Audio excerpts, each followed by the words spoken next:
नमस्कार मित्रांनो, स्वागत आहे तुम्हा सर्वांचंच आपल्या आजच्या या व्हिडिओमध्ये. आजच्या आपल्या या व्हिडिओमध्ये आपण जाणून घेणार आहोत ठरलं तर मग या मालिकेच्या पुढील काही येणाऱ्या भागांचे लेटेस्ट त्याचबरोबर इंटरेस्टिंग अपडेट. त्यामुळे पटापट व्हिडिओ लाईक करा, तसेच चॅनलला सबस्क्राईब करून बेल आयकॉन आठवणीने प्रेस करा, जेणेकरून तुम्हाला पुढच्या प्रत्येक व्हिडिओचं नोटिफिकेशन मिळत जाईल आणि सर्व व्हिडिओंचा आनंद हा अगदी उत्तम पद्धतीने घेता येईल. चला तर मग मित्रांनो, अजिबात वेळ वाया न घालवता सुरुवात करूया आपल्या आजच्या या व्हिडिओला. तर आत्तापर्यंत आपण असं पाहिलेलं आहे की अर्जुनने प्रियाची साक्ष खोटी आहे असं कोर्टामध्ये सिद्ध केलेलं असतं. त्यानंतर आता प्रियाला खूप घाबरायला झालेलं असतं. तिला सुचत नसतं की आता मी काय करू. आता जर या अर्जुनने कोर्टापुढे आणखीन काही पुरावे दाखवले आणि हे पूर्णपणे सिद्ध झालं की माझी साक्ष खोटी होती, तर मग मला कोणीही वाचवू शकणार नाही. आणि जर त्या किल्लेदारला या सगळ्यामध्ये हे समजलं की मी तन्वी नाही आहे, मी त्याची खरी मुलगी नाही आहे, तर मग मी मेलेच. मला वाचवायला कोणीसुद्धा नाही आहे. त्या साक्षीला वाचवायला तिचा तो बाप तरी आहे, पण मला तर अर्जुन डायरेक्ट फासावरती लटकवेल. फासावर लटकवलं तर ते ठीक तरी आहे, पण जर मला जेलमध्ये भिकारड्यांसारखं तळमळत तडफडत राहावं लागलं तर मी काय करू. नाही नाही नाही प्रिया, ओव्हर थिंकिंग करू नकोस. Relax Priya, relax. असं काही होणार नाही. शांत हो, शांत हो, असं आता प्रिया स्वतःबरोबरच बडबडत असते. पण काही केल्या तिच्या मनात जी भीती बसलेली असते त्यामुळे तिला शांत होता काही येत नसतं. प्रिया विचार करत असते, मला काहीतरी केलं पाहिजे. तर दुसरीकडे आता सायली आणि अर्जुन गप्पा मारत असतात. सायली म्हणत असते की आता प्रिया चांगलीच घाबरली आहे. आता पुन्हा काही ती खोटं बोलण्याची हिंमत करेल असं मला तरी वाटत नाही. तुम्ही तिला चांगलंच अडकवलंय. वा, मस्त खेळी खेळलीत तुम्ही पुराव्यांची चेन बनवलीत, त्याचा आपल्याला उत्तम पद्धतीने फायदा झाला. त्यावर अर्जुन म्हणत असतो, तुम्हाला कोण बोललं पण की प्रिया खोटं बोलणार नाही म्हणून. त्यावर सायली म्हणते म्हणजे. त्यावर अर्जुन म्हणत असतो, उलट आता स्वतःला वाचवण्याच्या प्रयत्नांसाठी प्रिया आणखीन खोट्यांवर खोटं बोलत जाणार. सायली म्हणते, मग आपण काय करायचं. त्यावर अर्जुन म्हणतो, आपण ती खोटी ऐकत जायची आणि ते खोटं कसं खोटं आहे हे सिद्ध करायचं, म्हणजे त्याच्यामध्ये प्रिया सडकत जाईल.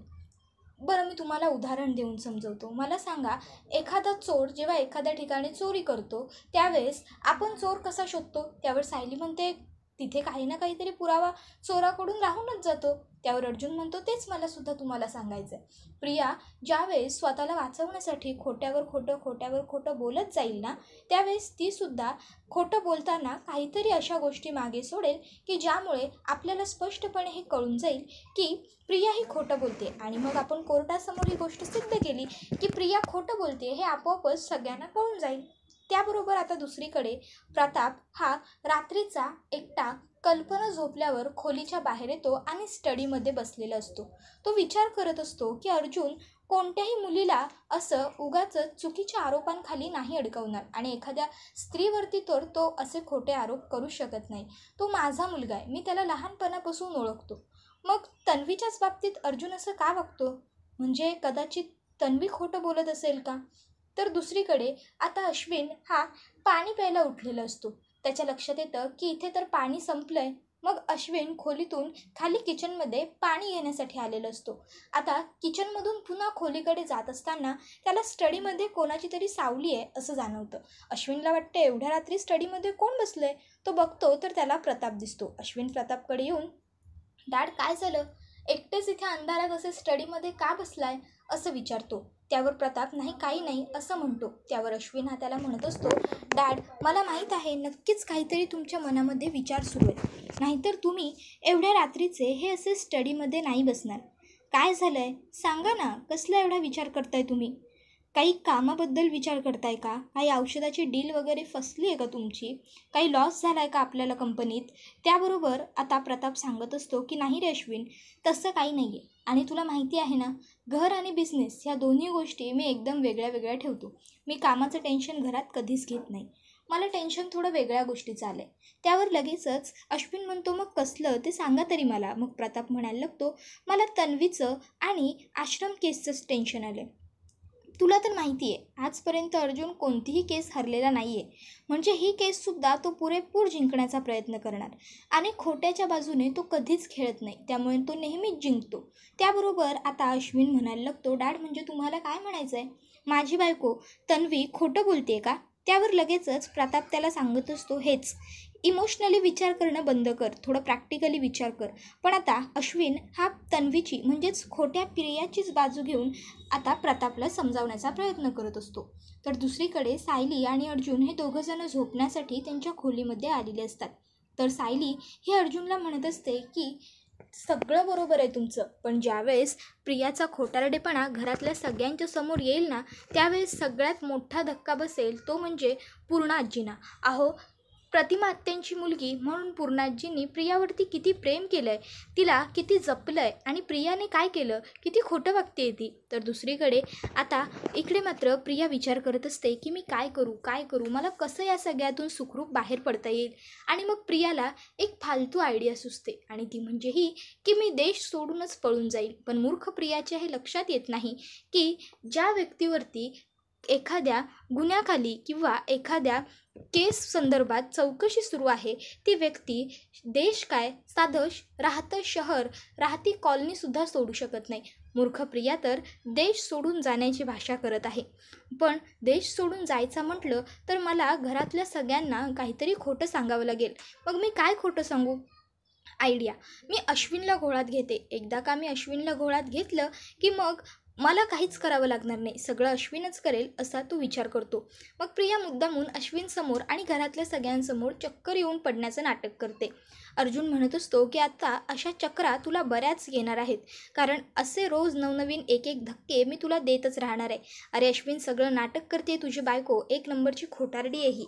आता अर्जुनने असं म्हटल्याबरोबर लगेचच अश्विनला खूप राग येतो, कारण त्याचं प्रियावरती खूप प्रेम आहे. अश्विन लगेचच अर्जुनला म्हणतो, दादा गप्प बस, माझी बायको कधीही खोटे नाटक करत नाही. उलट ही तिची जी काही अवस्था आहे ना, तिला हा सतत मानसिक त्रास होत असतो ना, तो तुझ्यामुळे. तू तिला सारखा मेंटली हॅरॅस करत असतोस. तिच्यावरती कोर्टात नको नको ते खोटे नाटे आळ घेतलेस, आरोप केलेस, त्यामुळेच तिची ही अवस्था झाली आहे. समजलं तुला? त्यामुळे आता तर तू तिच्या बाबतीत काही बोलूच नकोस, मी तुझं काही ऐकून घेणार नाही. तन्वी तू आतमध्ये रूममध्ये चल. आता लगेचच अश्विन प्रियाला रूममध्ये घेऊन येतो, पाणी वगैरे पाजतो, आणि तू ठीक आहेस ना तन्वी असं विचारतो. प्रिया म्हणत असते, अश्विन अरे ह्या केस प्रकरणामुळे मला ना हल्ली खूप त्रास व्हायला लागला आहे. घरातसुद्धा फक्त आणि फक्त टॉक्सिक वातावरण असतं. असं वाटतं कुठेतरी जरा वेगळ्या ठिकाणी जाऊन राहावं, किमान केसची पुढची हिअरिंग येईपर्यंत. मी काय म्हणते तुला, मी माझ्या एखाद्या मैत्रिणीच्या घरी जाऊन राहू का काही दिवसांसाठी? त्याबरोबर लगेच अश्विन म्हणत असतो, अगं तन्वी असं काय करतेस, आणि समज तिकडे जर तुला काही त्रास झाला तर? आणि त्याहून महत्त्वाचं, आपण घरात काय सांगणार, तू कुठे चालली आहेस? त्याबरोबर लगेचच प्रिया म्हणायला लागते, अश्विन अरे मला तिकडे काही त्रास नाही होणार, आणि माझ्या ना 2-3 मैत्रिणी आहेत ज्या बॅचलर्स राहतात, मी त्यांच्याबरोबर राहीन ना, आणि काळजी नको करूस, तू आहेसच की माझ्या जवळपास. मला जर काही वाटलं तर मी तुला कॉन्टॅक्ट करेन, पण प्लीज काही दिवसांसाठी मला लांब जायचं आहे अश्विन, प्लीज ना. त्याबरोबर अश्विन म्हणतो, बरं ठीक आहे तन्वी, तुला राहायचं आहे ना काही दिवसांसाठी लांब जाऊन, तू राहा, माझी काही हरकत नाही आहे, पण स्वतःची काळजी घ्यायची. त्याबरोबर आता प्रिया म्हणते, हो मी स्वतःची सगळी काळजी घेईन. आणि मग आता प्रिया लगेचच पासपोर्ट आणि विजासाठी अप्लाय करायला लागते. त्याचबरोबर ती पॅकिंग वगैरे सगळे आवरावर करून घेते. सोबत तिने भक्कड पैसेसुद्धा घेतलेले असतात, आणि अश्विनचं क्रेडिट कार्ड तिने ढापलेलं असतं. आता अश्विन हा तिला म्हणतो की चल मी तुला सोडायला येतो. आता घरातले सगळेजण प्रिया आणि अश्विनला असं घराबाहेर पडताना बघतात आणि विचारतात, कुठे चाललाय तुम्ही? त्यावर अश्विन सांगतो की मीच तन्वीला काही दिवसांसाठी तुझ्या मैत्रिणीकडे राहायला जा असं सुचवलं आहे असं म्हणतो. त्याबरोबर कल्पना म्हणते, अरे पण कशासाठी? त्यावर लगेचच आता अश्विन सांगायला लागतो, अगं ममा, सध्या आपल्या घरात तिच्याबद्दल फक्त आणि फक्त लोक वाईटच बोलतात आणि तिला त्रास होईल असंच वागतात. त्यामुळे माझी बायको हळवी आहे आणि तिला खूप या गोष्टींचा त्रास होतो, म्हणून तिला आता त्रास होऊ नये म्हणून मीच तिला जरा लांब जाऊन राहायला सांगितलं. त्यावर अर्जुन म्हणायला लागतो, किती अजून नाटक करशील तू प्रिया, तुला काहीच वाटत नाही का गं एवढी नाटकं करताना असं म्हणतो. त्याबरोबर लगेचच अश्विन म्हणतो, दादा तुला आम्ही मध्ये बोलायला सांगितलं आहे का? प्रत्येक गोष्टीत तुझं मत मांडलंच पाहिजे अशी काही गरज नाही आहे, तू जरा गप्प राहिलास तरीसुद्धा चालेल. त्याबरोबर लगेच आता अश्विनने एवढं अर्जुनला तोडून बोलल्यावर अर्जुनला राग येतो. अर्जुन म्हणायला लागतो, अश्विन तू. त्यावर लगेच सायली अर्जुनकडे बघते आणि गप्प राहायला सांगते अर्जुनला. तर आता अश्विन हा प्रियाला म्हणत असतो, चल तन्वी आपल्याला उशीर होतोय, आपण निघायला हवं, तुला तुझ्या मैत्रिणीच्या घरी सोडून मला क्लिनिकवर सुद्धा निघायचं आहे. मग आता अश्विन हा प्रियाला रस्त्याने घेऊन चाललेला असतो. आता तो खरं तर प्रियाला तिच्या मैत्रिणीच्या घरीच सोडणार असं म्हणतो. प्रिया मनात विचार करते की अरे माझ्याकडे कुठल्याच मैत्रिणीचा पत्ता नाही आहे, तर मी याला कुठे घेऊन जाऊ. मग ती फुटपाथला गाडी थांबवत म्हणते, अश्विन आता तू इथून हॉस्पिटलला जा. अरे आता तुला खूप उलटं पडेल, त्यापेक्षा मी जाते, तू जा. मग अश्विन तिला ठीक आहे असं सांगतो आणि तिकडनं निघतो. पोहोचल्यावर मैत्रिणीच्या घरून मला कॉल कर. आता प्रिया एका हॉटेलवरती येते आणि तिथे राहून घेते. तिथेच पहिला तर ती तिचा गेटअप चेंज करते जेणेकरून तिला कोणी ओळखू नये. आणि त्यानंतर मग आता ती त्याच हॉटेलमध्ये एक रूम घेते आणि तिथे राहायला लागते. तिचा विजा आणि पासपोर्ट बनवून यायला किमान 3 दिवस बाकी असतात. प्रिया विचार करते की काही झालं तर या 3 दिवसात मला या हॉटेलच्या बाहेर पडायचं नाही आहे, मला इथेच लपून राहायचं आहे. कोणालाही कळता कामा नये की मी देश सोडून जाण्याचा विचार करते. एकदा की मी या देशाच्या बाहेर पडले की मग मात्र माझी सुटका होईल सगळ्यातनं. तर आता इकडे अर्जुनला प्रियावरती ऑलरेडी डाऊट आलेला असतो की प्रिया ही मैत्रिणीच्या घरी जात नाही आहे. नक्कीच प्रियाच्या डोक्यात काहीतरी कांड आला आहे. त्यामुळे अर्जुनने अगोदरच चैतन्यला प्रियावरती बारीक लक्ष ठेवायला लावलेलं असतं. मग आता काय, लगेचच चैतन्य अर्जुनला कॉल करून सांगतो की प्रिया तिच्या कोणत्याही मैत्रिणीकडे नाही तर एका हॉटेलवरती थांबले आणि तिने विजा व पासपोर्टसाठी अप्लाय केलं आहे. आता किचनमध्ये स्वयंपाक करत असलेल्या सायलीकडे अर्जुन येतो आणि सायलीला सांगायला लागतो की तुमची मैत्रीण किती चालू आहे हो. त्यावर सायली म्हणते, माझी कोणती मैत्रीण? त्यावर अर्जुन सांगायला लागतो की तुमची लाडकी मैत्रीण प्रिया आता ती देश सोडून जाण्याचं प्लॅनिंग करते. पण त्या बावळट मुलीला हे कसं कळलं नाही की देश सोडून तिला जाता येणार नाही, कारण ती एका केसची आय विटनेस आहे आणि एखाद्या गोष्टीवर जर आपली चौकशी सुरू असेल तर आपल्याला देश काय साधं शहरसुद्धा पोलिसांच्या परवानगीशिवाय सोडता येत नाही. त्यावर सायली म्हणते, अहो मग जर एवढी मोठी गोष्ट आहे तर तुम्ही लगेचच्या लगेच पोलिसांना सांगून टाका ना, मग पोलीस प्रियाला अटक करतील. त्यावर लगेचच अर्जुन म्हणतो, नाही, आपण जर आत्ता असं केलं तर प्रिया आपल्यालाच खोटं ठरवेल आणि ती पोलिसांना सांगेल की मी देश वगैरे काही सोडून जाणार नव्हते, मी सहजच फक्त हॉटेलवरती राहायला आली आहे आणि शहरातल्या शहरात ती फिरूच शकते. त्याहून महत्त्वाचं म्हणजे असं की ती पोलिसांना असंही सांगेल की तिने पासपोर्ट आणि विजा सहजच बनवून घ्यायच्या असा विचार केला आणि मग आपण तिला खोटं नाव घेतो, तिला त्रास देतो, अशी ती उलट आपल्यावरतीच कारवाई करायला लागेल. त्यामुळे आपण सध्या तरी काही करायला नको. सायली म्हणते, मग आपण काय प्रियाला देश सोडून बाहेर जाऊ द्यायचं? त्याबरोबर अर्जुन म्हणतो, मी असंही नाही म्हणालेलो. आणि तर काय असतं ना मिसेस सायली, ती जाऊ शकत नाही. तिचा पासपोर्ट आणि विजा जो काही आहे त्याची चौकशी करण्यासाठी पोलीस स्वतः घरी येतील आणि पोलिसांना मग खरं कळेलच की. त्यावर सायली म्हणते, पोलीस घरी येतील का? त्यावर अर्जुन तिला समजावून सांगतो की ज्यावेळेस पासपोर्ट बनवायला आपण टाकतो ना त्यावेळेस पोलिसांची इन्क्वायरी बसते आणि पोलीस आपल्या आसपासच्या लोकांना विचारतात की आपण कसे आहोत वगैरे आणि मग आपला पासपोर्ट दिला जातो आपल्याला. त्यावर सायली म्हणते, बाप रे, हे एवढं सगळं असतं? त्यावर अर्जुन सांगतो, हो मग एवढं सगळं असतं. पण आता प्रियाने सेटिंग लावून पासपोर्ट मिळवलेला असतो. मग आता प्रियाची रात्रीची 12 वाजताची फ्लाईट असते. प्रिया घरून म्हणजेच ती ज्या हॉटेलवरती थांबलेली असते तिथून निघालेली असते. आता चैतन्य ही गोष्ट अर्जुनला कॉल करून सांगतो. अर्जुन लगेचच ताबडतोब पोलिसांना कॉल करतो आणि पोलिसांना सांगत असतो की प्रिया ही देश सोडून जाण्याचा विचार करत आहे आणि सध्या ती पनवेल एअरपोर्टवरती आहे, तुम्ही तिला रंगेहात पकडा. त्याबरोबर आता पोलीस हे पनवेल एअरपोर्टला जायला निघालेले असतात. तर आता अर्जुनसुद्धा चाललेला असतो. सायली म्हणते, तुम्ही एकटे जाऊ नका, मीही तुमच्याबरोबर येते. आता सायली आणि अर्जुनसुद्धा निघालेले असतात. प्रियाचं आता सगळं चेकिंग वगैरे करून झालेलं असतं. ती विमानात जाऊन बसणारच असते. इतक्यात त्या ठिकाणी पोलिसांनी धाड मारलेली असते आणि आता पोलीस हे तिला रंगे हात पकडतात आणि मग काय आता होते ती म्हणजे प्रियाला अटक.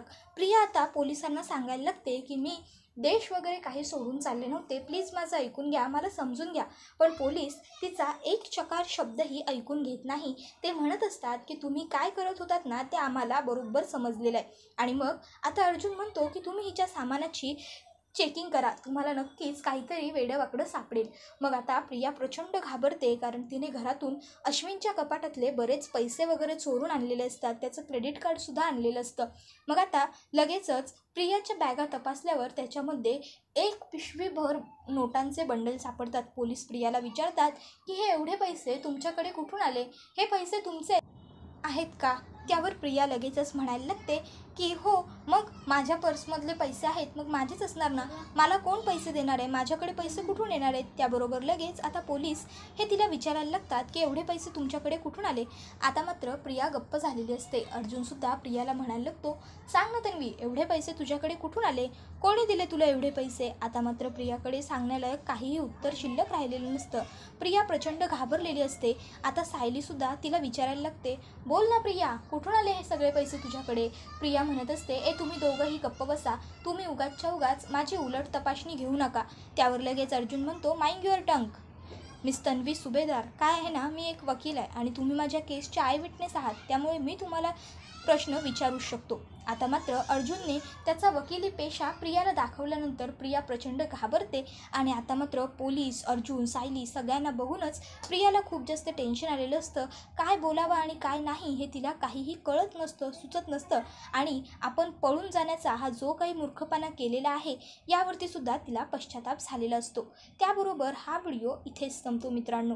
व्हिडिओला लाईक आठवणीने करा, तसेच चॅनलला सबस्क्राईब करून बेल आयकॉनसुद्धा प्रेस करा, जेणेकरून तुम्हाला पुढच्या प्रत्येक एपिसोडचं नोटिफिकेशन मिळत जाईल आणि सर्व व्हिडिओचा आनंद हा अगदी उत्तम पद्धतीने घेता येईल. पुढचा व्हिडिओ येईपर्यंत टाटा, बाय बाय, धन्यवाद, टेक केअर.